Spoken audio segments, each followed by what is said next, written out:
Hey, what's up, y'all? It's Sultan Ali Redbeard, also known as Brennan White, and it's great to see y'all again. Today I'm going to be giving y'all a talk about what are the triracial isolates, or the tri-ethnic heritage groups, also known as Mestees.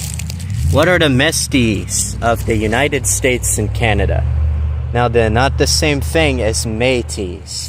Perhaps you've heard of Métis. You know, like, ahoy there, Métis. No, I'm kidding. You know, like, the mixed race indigenous groups of Western Canada, of Native American and European genetic admixture, who have a blended culture from European and Native American ancestors that were in, like, Saskatchewan and Alberta, Canada, and them folks, Europeans intermarried with the native tribes to create the Métis, a mixed community.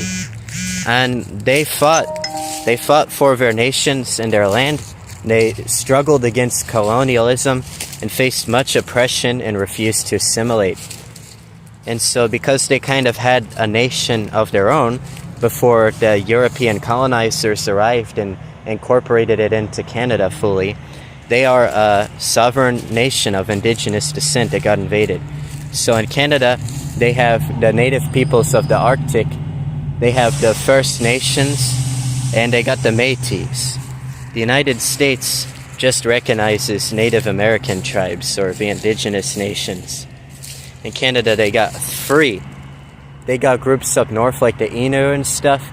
They're on their own, kind of like how the U.S. has Alaska Natives or, you know, Pacific Islanders like Hawaii as separate categories, obviously.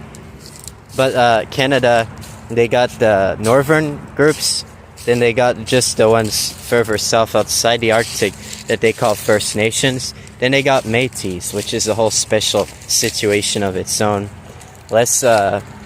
Many people in Canada who are pretendians, who try to practice indigenous identity fraud, they pretend to be Métis, since Métis are mixed and blood quantum isn't really something that can be extremely strict with them. So many pretendians wrongly think they can get away with pretending to be Métis, and they flick around and find out, and they learn a lesson not to do that. But the Métis, they're not the same thing as a Mestee, and it's not the same thing as triracial isolates. Not necessarily. Some people have included the Métis as a triracial isolate, which doesn't make a lot of sense to me personally, because most of them aren't even triracial. It's just white and indigenous American. But also, you know, they're kind of their own thing. But, so what are these groups that are scattered around the USA and Canada called Mestees, or triracial isolates? Now, Métis originated from a French word.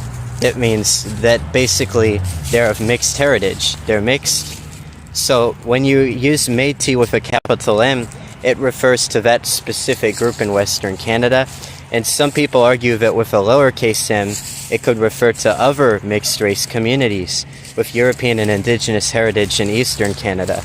Métis with a lowercase m, which are fighting for recognition and trying to decolonize, but it's kind of controversial. Some indigenous people feel these people are going about it the wrong way and that they're not really indigenous.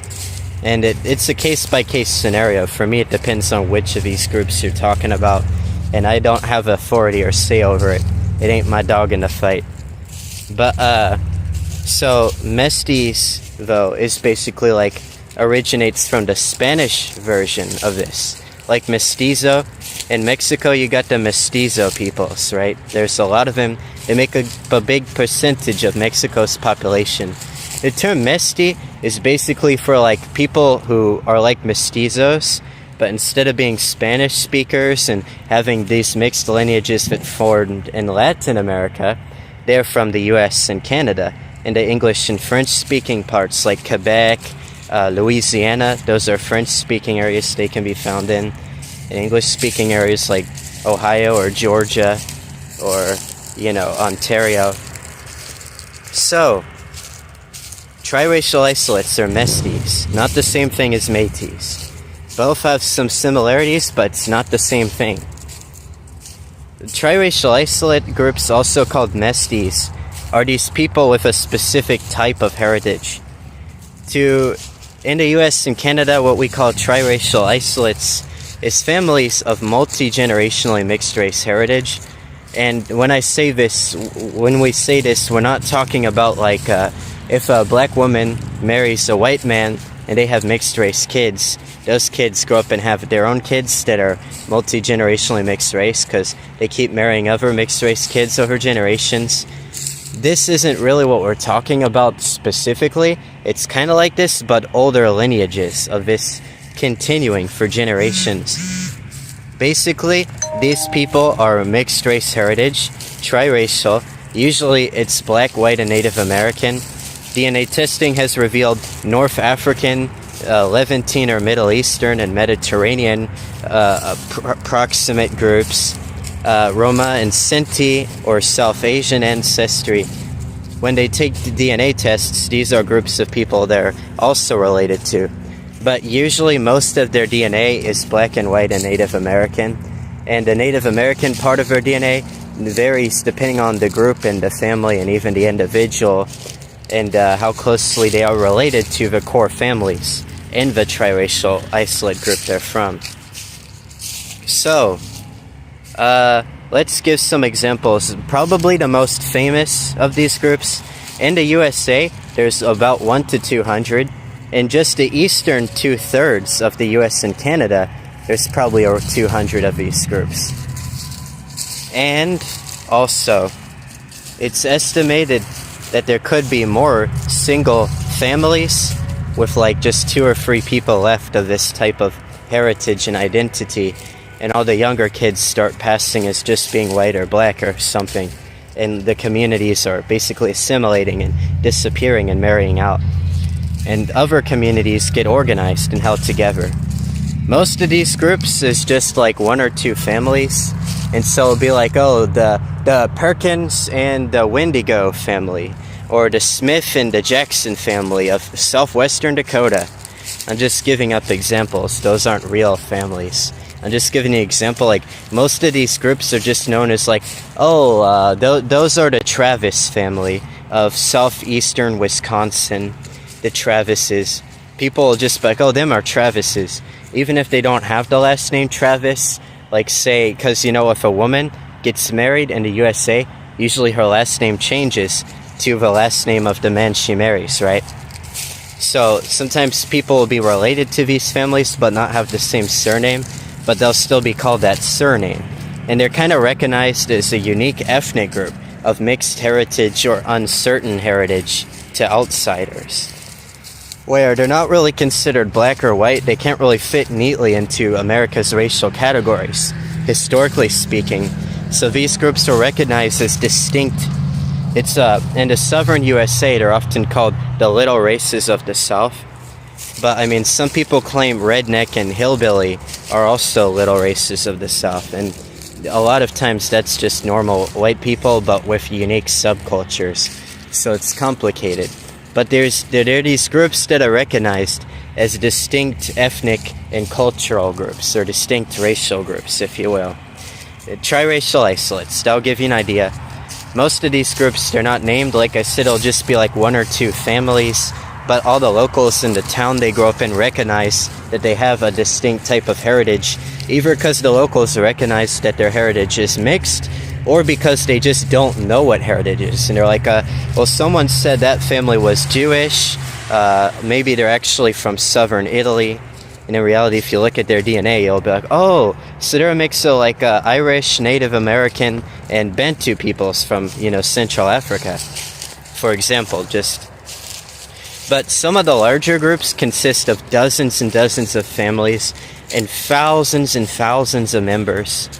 One of these groups is a Native American group that has a lot of European and African admixture, because Native Americans from many different tribes were settling in an area with black and white people, and all these people intermarried, and they created a distinct Mestee identity. For hundreds of years, they've continued to hold on to indigenous heritage and identify as Native American, even though most of them lost their language and stuff to colonization.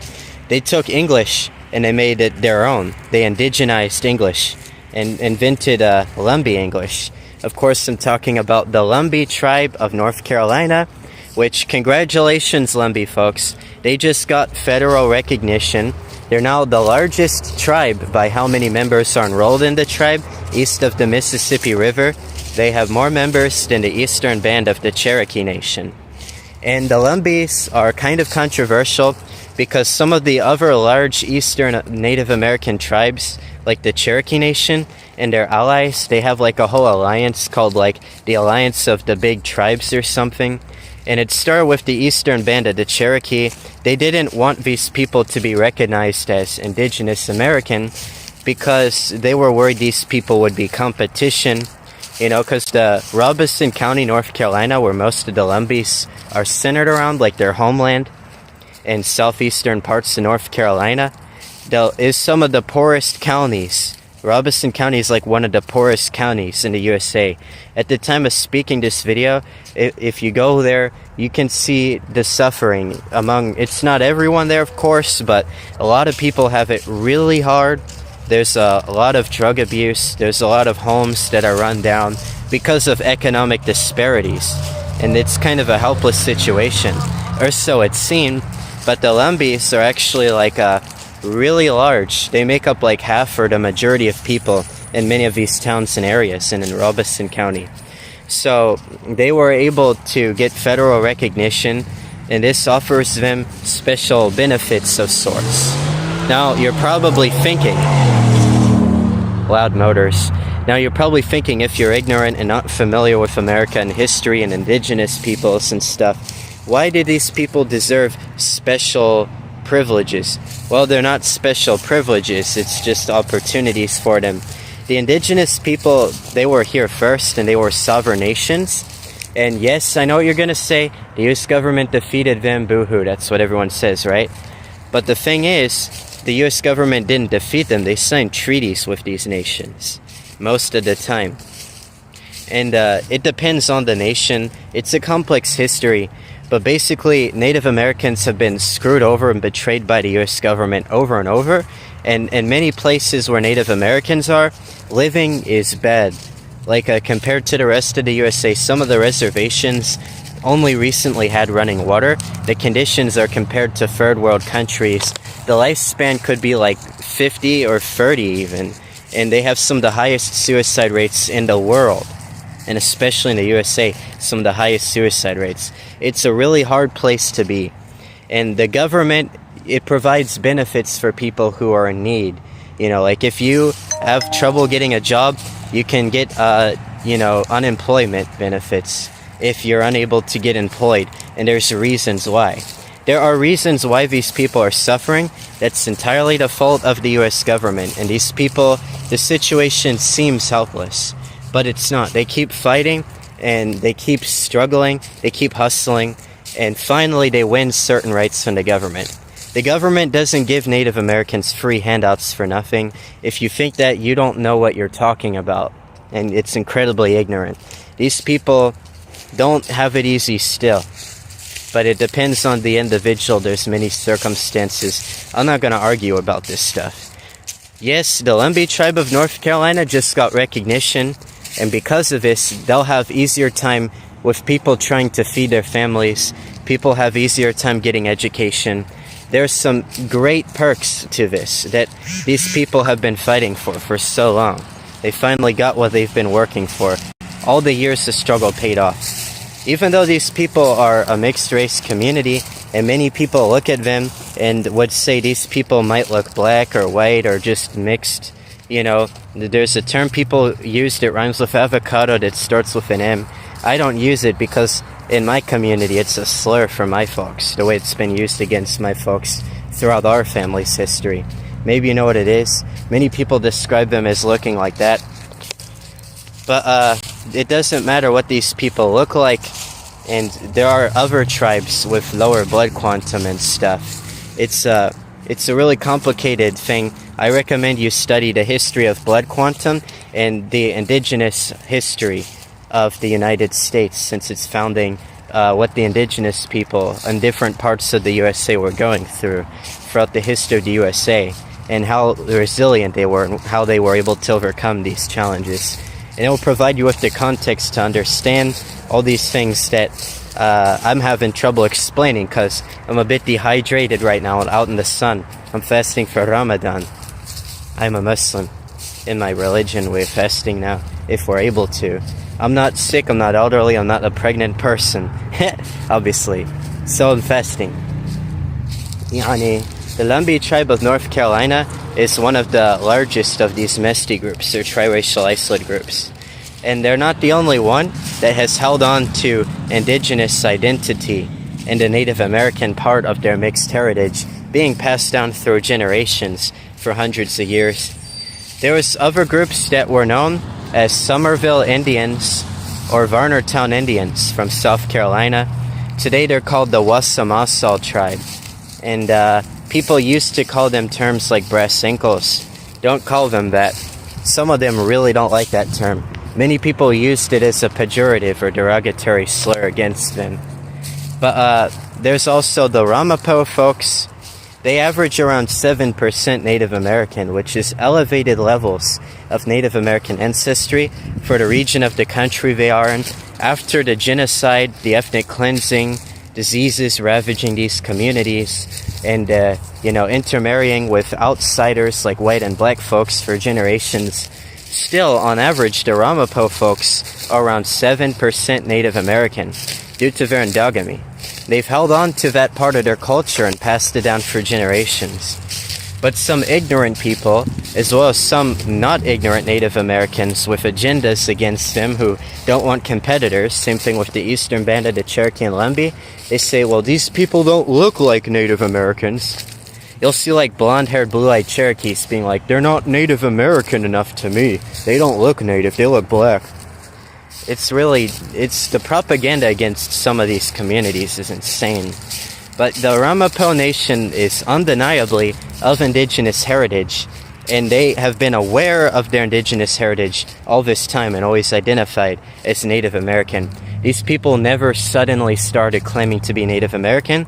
They had Native American ancestors, and over generations, even as some of them married out, they continued growing up in that culture and raising their kids as Native American, and they held their community together. And they even preserved a bunch of their traditions surprisingly well compared to some of these other groups, despite colonization.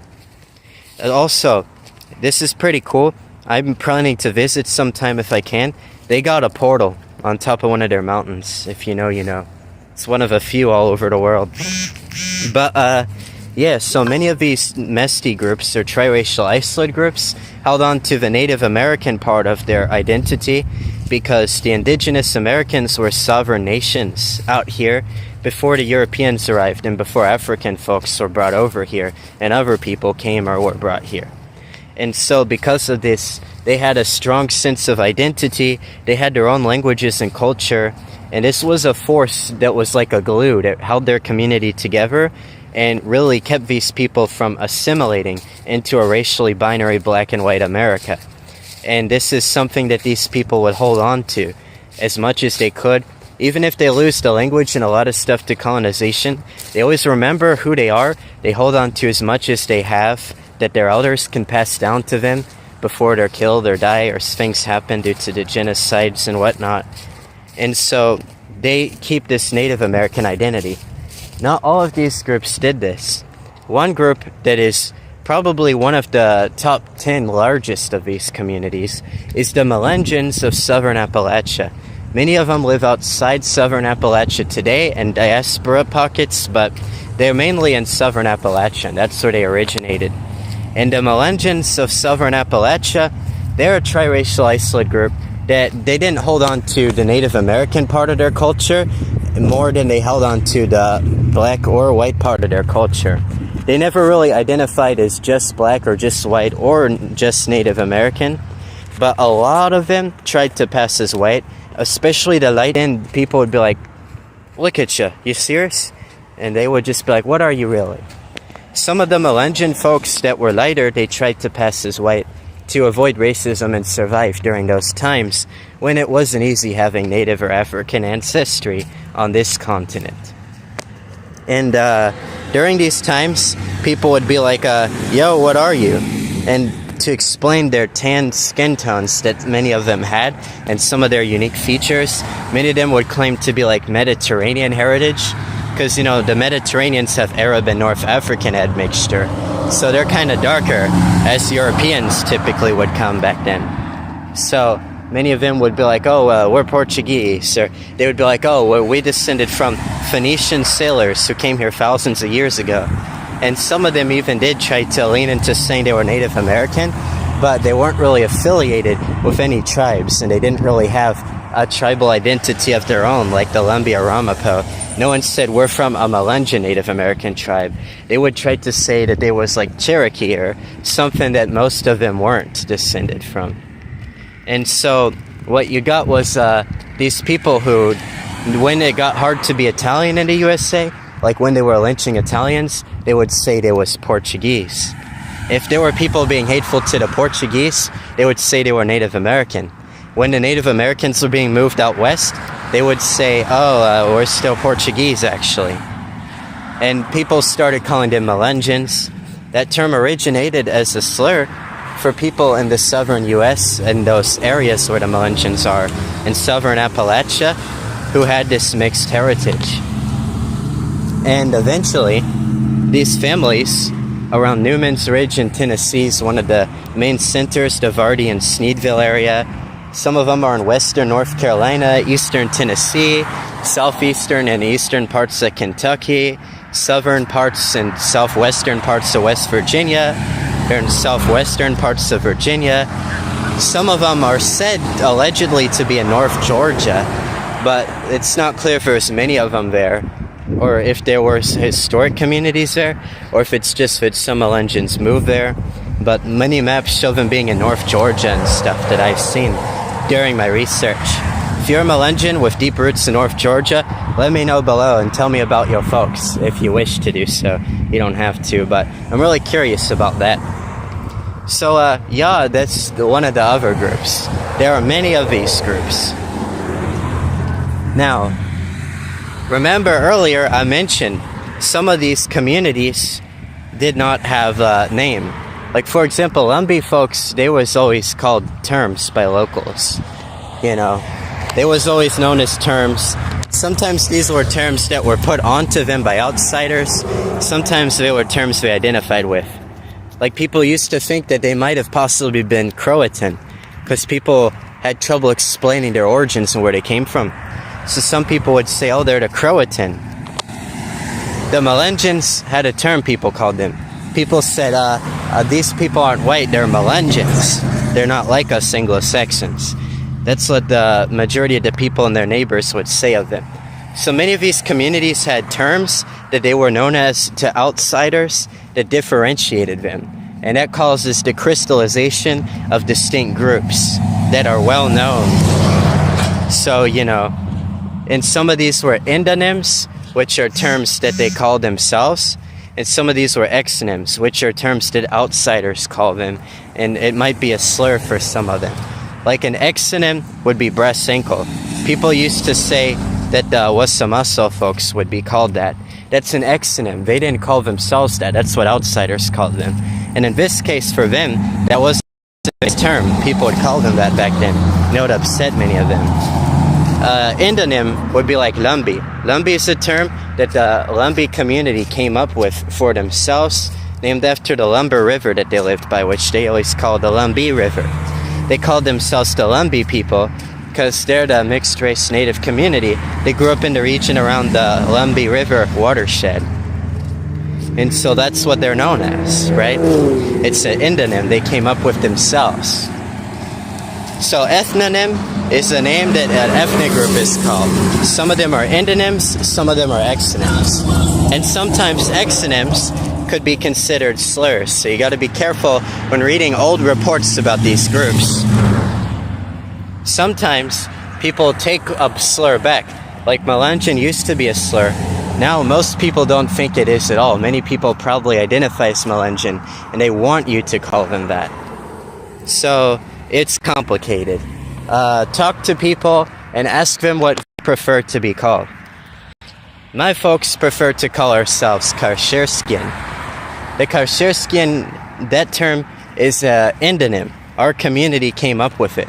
Just like about 100 years ago, I think it was, the Lemby folks came up with the term Lemby. More recently, in 1991, about 3 or 4 decades ago, the Karsheriskian community, we came up with the term Karsheriskian. Now that's a funny sounding name, right? And it starts with the letter Q. The goal was to make up a word that was really unique and as different as possible from any other word that folks ever heard in the area. And the reason to do this is to make sure you don't make up a term that backfires on you because it's already taken. For example, imagine if we started calling ourselves the Krogers. Because, what is a Kroger? I never heard of a Kroger before. That's a good name for a community. And then when the store chain Kroger's opens up, then, you know what I mean? So we wanted like a unique name for our community that was just for us. So, Karsheriskian with a Q. Have trouble pronouncing it? Good, that means we did a good job making a unique name that isn't already taken in a place name for something else. Some other thing or group of people or place or object or whatever. So in 1991, we came up with that term. And then in 2019, after, a few decades of just, a couple dozen people using this term at like barbecues and cookouts as like a local name for these mixed race families, many people in these families hadn't heard the term yet. It was in 2019 when younger people from the community heard their parents saying this word, and it was like an inside joke. Not in that it was like a joke to be laughed at, but it was like an insider thing. Like the average person didn't know much about the term yet. In 2019, we started popularizing this term. So the Karsheriskian community, it's basically all the leftover Triracial Isolate groups. Any of those that weren't already part of one of the big name groups that had an organized community that was named before 1991. Like the Melengans, the Lembys. There's people who are called Redbones. Redbone can mean different things in different contexts, but in this case we're talking about a group of people in Louisiana and Texas who call themselves the Redbones. That's what they're known as. The Redbone Nation. And so those are distinct groups and communities. Now with the Karsheriskian community, it didn't really start out as one single group. It was basically all the leftover Triracial Isolate groups and people with this type of heritage who the community didn't really have a name for this community yet by 1991. And so we came up with a name as an umbrella term for all these groups.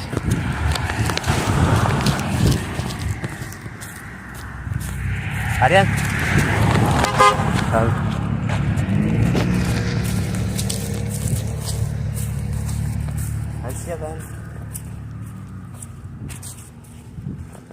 I don't know what happened.